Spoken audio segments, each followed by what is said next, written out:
د هنر پوینټ درنو مینوالو سلامونه مې قبول کړئ.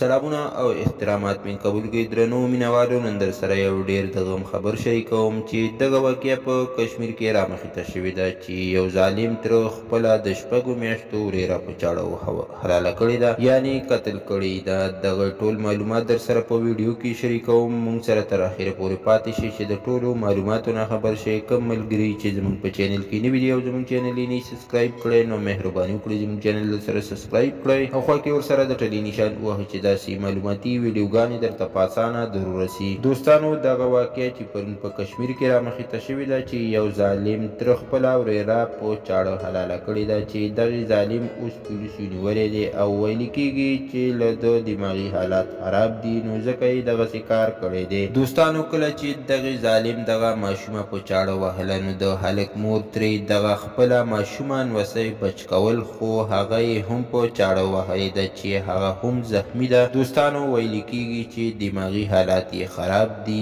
دغه هلک ځان ولې نه وهو چې ده دا ماشومه وهله؟ دا هم یو سوال کیدی شي، خو دا کار د عدالت دی چې ده له سخته سزا ورکړي. ملګرو، دغه ظالم د پولیس په حراست کې دی، نو لا تر اوسه مزید څه وجه نه ده معلومه شوې چې هلک په رښتیا دماغو کې فرق دی او که نه. نو که عدالت ورته سزا ورنه کړي او بری شي، نو سبا به دغه هلک نه یو لوی بدماش جوړ شي او ورسره به د پردو عزتونو لوټ کول هم شروع کړي. نو حکومت له هم په کار دی چې داسې هلک پانسي کړي چې دغه ګندګي ختمه شي. دوستانو، که ویډیو مو خوښه شوې وي، لایک شیر کړئ، چینل در سره ضرور سبسکرایب کړئ. مننه کوم چې ویډیو م را سره تر اخرې پورې وکتله او د بلې ویډیو پورې د لوی الله په امان.